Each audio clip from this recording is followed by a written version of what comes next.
Hi there, my name's Rebecca and this is my van build. I have a 2002 Renault Master. It's got 150,000 miles on the clock and I bought it for £4,000. I started off thinking that I might just make it a little bit nicer than what it was. So it had carpet all over the walls, blue carpet.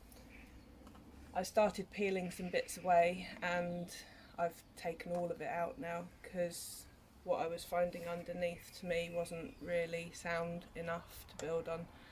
So I am now taking out everything. I took out all of the hob, the sink, the fridge, the heater, the bed that was in there. It was two sofas that merged into one to make a bed.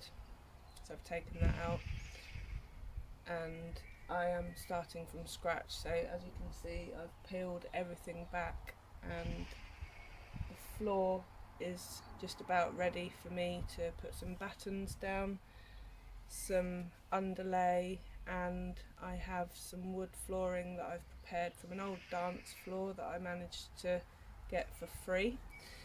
So I have planed it down, sanded it, treated it, and I'm going to fit it now. So I have some Gorilla grab adhesive.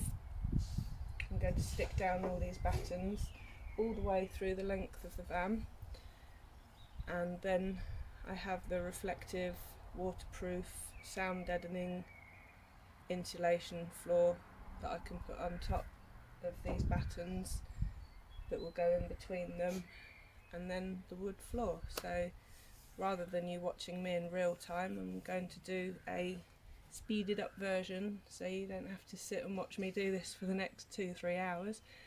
So here we go.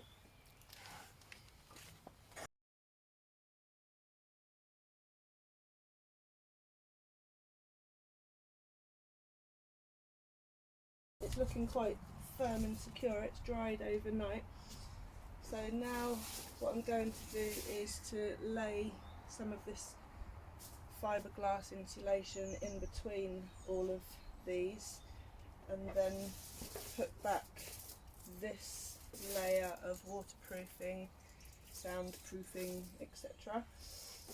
It's also, so all that will go down, and then I'm going to start laying the wood floor that I've sanded, planed and treated.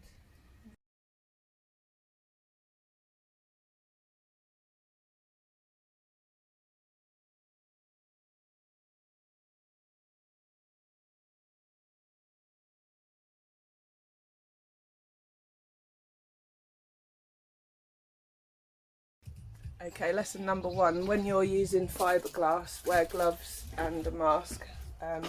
Stupidly, I was just cracking on with what I was doing and didn't really think about the fact that fiberglass is made up of fibres of glass. So, not that I can feel any issues at the moment, but apparently my hands could potentially be quite rashed and sore, and if I rub my eyes then I'm going to get glass fibres in my eyes as well. So I'm going to go and wash my hands and wash my face and make sure that I'm all clean now that I've finished playing around with the fiberglass. This is what it looks like. So it's all filled up, and I will lay this down over the top of it so that it's all covered up. I've left the two areas where I've got holes in the floor, which is here and here. These are ventilation for the dropout for the fridge, and this is for the heater. We've also got ventilation in the walls for the fridge. Still need to read the instructions for the oven as to what ventilation we need for that. So before I commit and screw anything down or fix anything permanently, I'll make sure that I've got access to whatever I need to be able to fit the oven as well. But that is looking fairly good. I'm quite pleased with this. So I'm now going to go and wash my hands like a good girl. Right, so another tip that I think I saw somewhere, must have been on YouTube, is that when you put your battens down, before you cover them all over, it's a good idea to mark where your battens are if you're planning on using them to screw things to, which I will be. So I've marked everywhere with blue insulation tape, so all these little lines show me where I have a batten that I can use.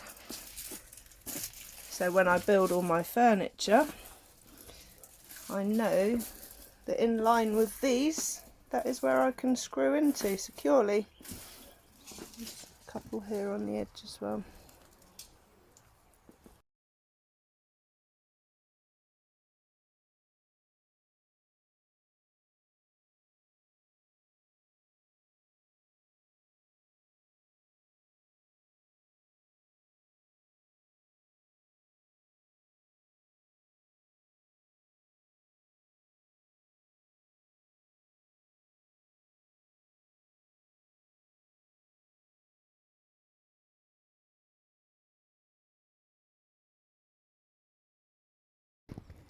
Right, I have roughly placed these floorboards at the moment because these are reconditioned floorboards. I got them from somebody for free and they were in quite a state of disrepair at the time when I got them. They were very dark and battered because it was an old dance floor.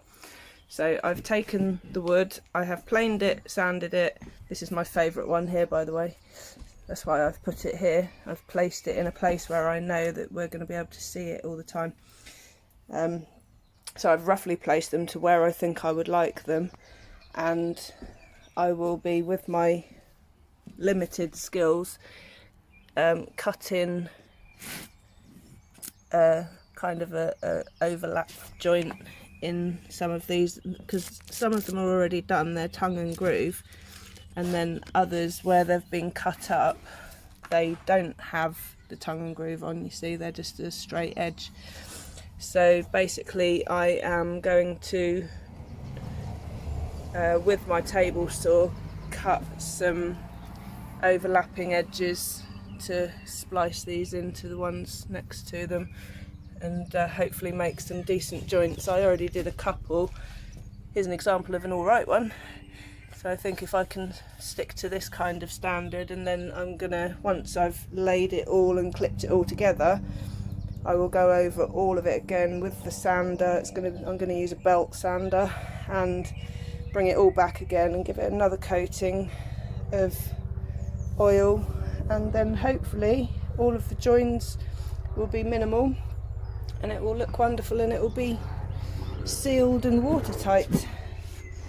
So I'm going to get my table saw set up so that I can start getting them so that they're all fitting perfectly together, and then I'm going to pull together the ratchet straps that I've got here, and each one of these joints will come together nice and tightly, and then I can start thinking about what I'm going to do about a little door ledge here, because I'd like to make it finished nicely. And as you can see, I've still got these blue pieces of tape showing me where I've got all of the joists underneath so that I can screw things into them through the wood. So here we go. Wish me luck. So here's another phase complete in my build. I have finished cutting all the pieces of floor. I've laid it all in place and screwed quite a few bits down. There's a fair amount of silicone involved in this as well. Some adhesive, silicone adhesive, so lots of areas as well that are a little bit uneven. So I'm going to sweep it all out, and I'm going to put some filler in some of the gaps. There's a couple of holes that I'd like to fill as well, and then I'm going to sand it all with a belt sander to make it all nice and even, and then stain the whole floor so that it all looks the same colour and it's all level. So I can show you now what I've done so far. Here we go. As you can see, some of it that I already treated, and then other bits that I've sanded back. I had a leak in the ceiling when I had these when I was fitting those items there, so there was a small leak that made some of the dark patches appear on the floor, so this is why I'm going to have to refill it all, but it's all cut in now. There's a piece here that's really uneven, so I'm going to do a little bit of work with some filler there as well. So that's what I'm going to do now, and then hopefully it'll all look lovely and even, and we can treat it up and make it look lovely again.